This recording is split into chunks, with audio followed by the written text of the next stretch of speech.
our beauty expert. She's here with the perfect gold to highlight for this big St. Patrick's weekend. Great to see you. Great to see you too. And our model so I thought, you know, what's a fun, easy to wear look that you can kind of wear to the office, but then also take it to the parade. Yeah. So I'm going to mix the two golder shades today. Bounce back in between those. Oh, wow. Yeah. And I'm just going to kind of add that glimmer and gold right there on her cheekbone. Oh, I love that. Do you love how that just lit her up? Oh my goodness, look at that. That is beautiful. The light in the studio is just picking that up so gorgeous. Wow. And then right on the brow bone, bounce back and forth, tap off. Look at the nose. It kind of slims the nose. Dude, that looks great. Yeah. So also too. How much is this product? Because that worked really well. Okay, that product is $29 at Ulta. But from Rihanna's line. This is pretty. called Trophy Wife. Isn't that fun? We all want to be one, right, Haley? Yeah, right? And it's super glittery. It's not really for every day at the office or anything like that, but it kind of is fun for a night out. Yeah. So Lexie Langen joins us today to show us some makeup tips and tricks. Thanks for being here. Thanks for having me. I'm so excited. And you brought along a makeup model with you. Yep, this is my model, Kate, and today we're just kind of breaking down an achievable look to get a smoky eye.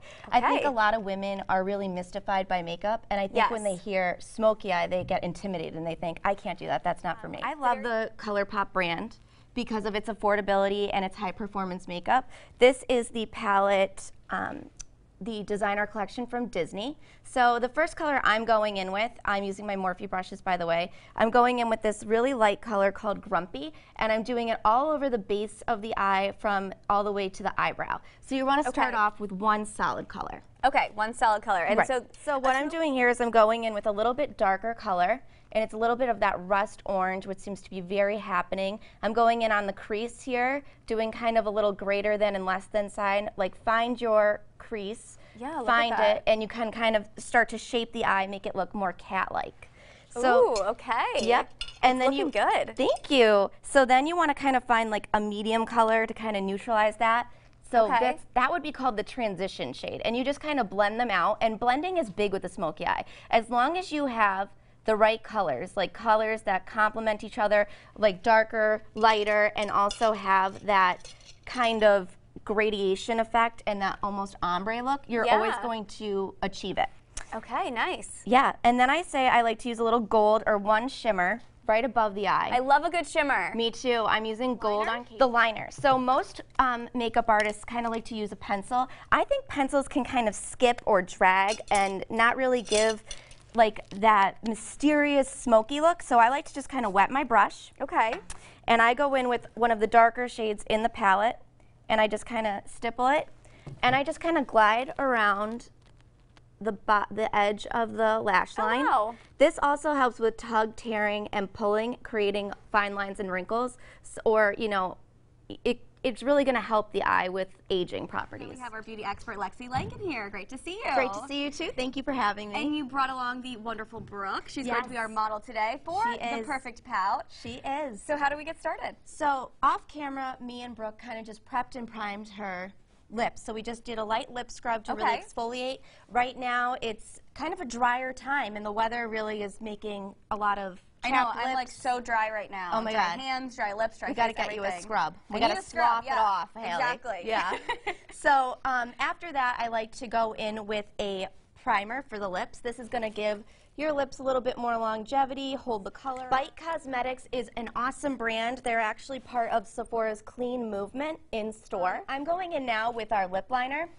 I like to start by lining and defining the lips. Leading aspects. So if you have more mature lips, I definitely recommend using a liner before putting a lipstick on here. This is a lip crayon, so this is more of a cream based, and I decided to go with more of a berry than a red for Valentine's Day. I like berry. Yeah, me too. I think it looks really nice and complements Brooke's features. This is such an easy thing to do, Lexie. Thanks so much for your tips. You always make it so simple and easy so we can do it at home. Of course. Thank you so much for having me, Haley. All right, we have our beauty expert, Lexie Langen. Great to see you. Great to see you too, Haley. Thanks for having me back. So today you're going to be helping us do easy eyebrows. That's right. All right. And I just thought, you know, eyebrows, they seem to be trending. Everyone's talking about them, you know, and people are curious, you know, how do I get the perfect eyebrows? Right. So I thought I'd take you through it step by step today. I do recommend if you get your eyebrows done to go to a brow bar or go to a professional. Okay. Because that way it keeps the brows very groomed and just a really nice shape, and you only really have to do it once and then just pluck them ever so slightly to keep up. I'm using the Benefit brows. They're a really great brand when it comes to brows, and the first product I'm using is my Precisely My Brow Pencil. So the first thing you want to do is you want to find at the angle of your nose, go straight up right before the eyebrow starts, and you map. This is called brow mapping. Lightly, ever so lightly, fill in. Yeah, it's blending nicely. The eyebrows, really light strokes where the hair is a little bit more sparse, and you just kind of want to do it really light because it's like a drink. I always say you can, you know when you add too much in the drink and it's ruined, so you just want to go ever so slightly. This is why I love it. And where'd you get this? I got this at Ulta, but you can get it at Sephora as well. So wherever your favorite cosmetic store is, there's a spoolie on the back end. And Is that what that is called? Yes, it's a spoolie like a brow brush, and you just kind of brush it up ever so slightly just to kind of really make the eyebrow more whimsical, make the hair blend in a little more, make it more realistic. So most people would just kind of stop there when it came to brows. I really recommend using a brow gel. I like to use a brow gel because here's a tip, I use one that's a shade or two lighter. I feel as though it gives the brow more dimension. And the brow gel kind of adds a different texture, and it can kind of create the illusion of more hairs. So if you're aging and your brows are becoming a little bit more sparse, I would definitely look into a brow gel. There is one final step that I like to do, and that is to add a highlight. And this is Benefit's Highbrow, and it's in a matte color. I'm like really into the mattes right now. Yeah. And it's very neutralizing. It looks good on really any skin tone or pigment, and you just kind of find the arch, and then you take your ring finger and you just kind of blend it in, but you'll see how it gives it the illusion of just like a more brighter lifted eye. I love it. Lexie, thanks so much for coming on today. Thank you so much for having me. All right, we'll see you next time. See you next time.